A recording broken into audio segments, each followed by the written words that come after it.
Gus Yakut Khalil Qomas yang baru saja diumumkan terpilih sebagai Menteri Agama yang baru. Tentu saja Kementerian Agama itu punya banyak sekali tugas dan bidang ya. Tetapi menurut saya Gus Yakut sebagai Menteri Agama yang baru ini ada yang menarik. Gini, jadi Pak Jokowi itu kan dalam periode kedua ini menegaskan bahwa salah satu agenda utama pemerintahannya adalah memerangi radikalisme. Dan penunjukan Gus Yakut ini menurut saya adalah sinyal bahwa Jokowi gaspol serius dalam soal memerangi radikalisme. Kenapa? Ada beberapa alasan. Pertama, Gus Yakut itu kita tahu ketua Ansor Banser ya, ketua Ansor Banser yang track record-nya dalam memerangi radikalisme, dalam menghadapi kaum radikal itu frontal, head to head, berani head to head, melawan kampanye-kampanye Hizbut Tahrir dan seterusnya. Itu betul-betul kelihatan. Berani pasang badan untuk melawan kaum radikal bukan hanya di lapangan, tetapi juga di media, di dunia maya, di dunia digital. Itu satu. Kemudian Ansor Banser juga komitmennya kepada keindonesiaan tak terbantahkan lagi lah. Bahkan untuk itu mereka rela untuk dibully, dilecehkan gitu ya. Misalnya biasanya kalau menjelang Natal kan Ansor dan Banser selalu dibully karena mereka dianggap menjaga gereja gitu.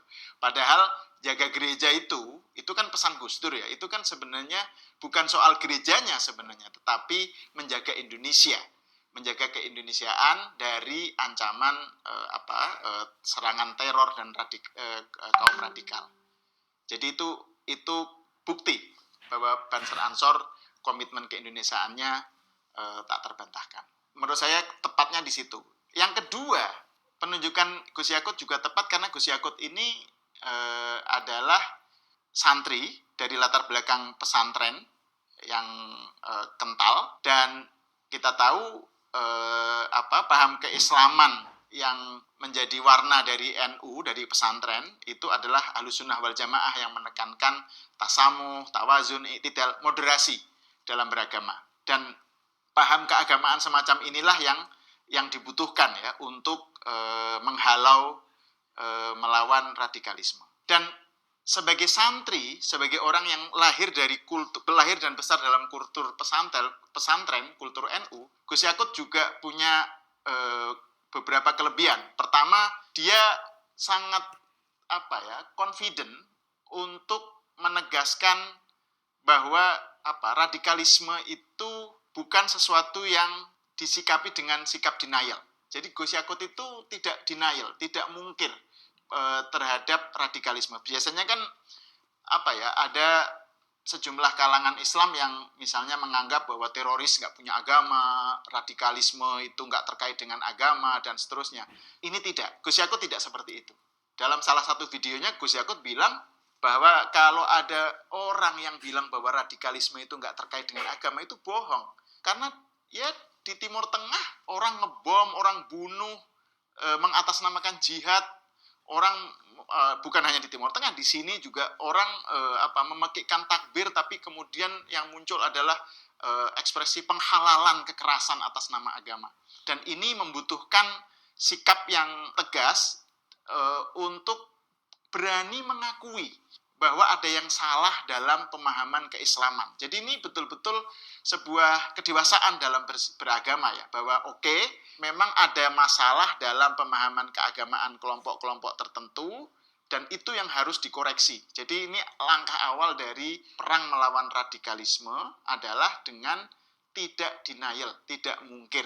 Dan Gus Yakut memang bilang bahwa bahkan dalam pemahaman fikih, beberapa konsep-konsep fikih yang konvensional pun bisa ditafsirkan atau dipelintir untuk menjadi dasar bagi radikalisme. Dan cara mengatasinya adalah dengan memberikan kontrnarasi terhadap paham keislaman yang semacam itu.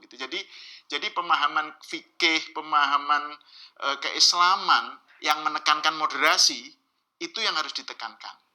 Dan yang terakhir, Gus Yakut sebagai santri itu juga punya kelebihan karena dengan begitu dia punya pemerintah punya modal untuk melihat radikalisme ini tidak secara simplistis. Kita tahu bahwa radikalisme itu soal yang sangat kompleks ya. Ada banyak ya gradasi, banyak faksi tentang radikalisme itu sendiri. Misalnya ada takfiri yang misalnya melabeli kelompok lain yang beda sebagai murtad, kafir, syirik dan seterusnya. Ini juga radikal, tetapi ini kan radikal dalam pemikiran lah ya. Kemudian ada takfiri, radikal dalam tindakan. Jadi menghalalkan kekerasan atas nama agama, ini kelompok teroris gitu, takfiri. Tapi ada juga radikalisme dalam hal ideologi.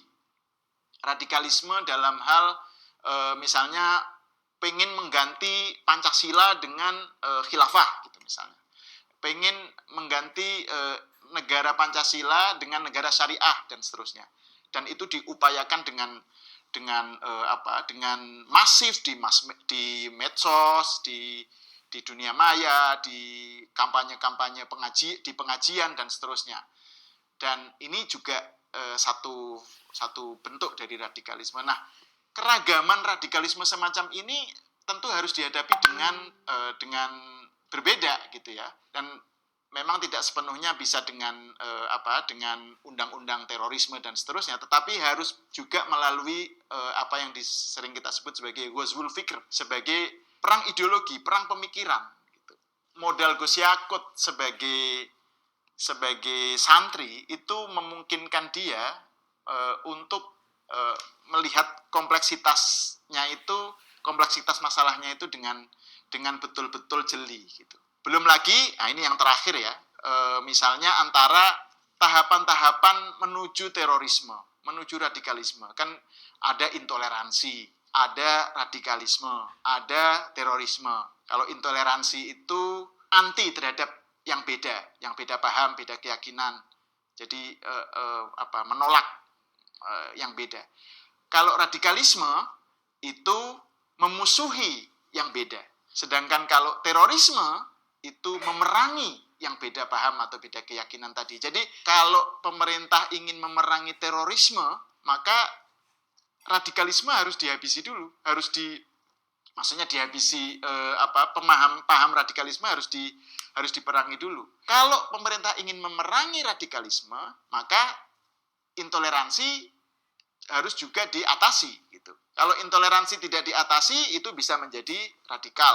Kalau radikalisme nggak diatasi, bisa menjadi teroris gitu. Nah, kompleksitas masalah seperti ini menurut saya akan lebih mudah kalau dalam hal penanganannya, kalau pemerintah itu punya mindset yang punya framework yang bagus ya, yang luas dalam melihat pokok masalahnya. Dan sekali lagi selamat kepada Gus Yakut. Semoga sukses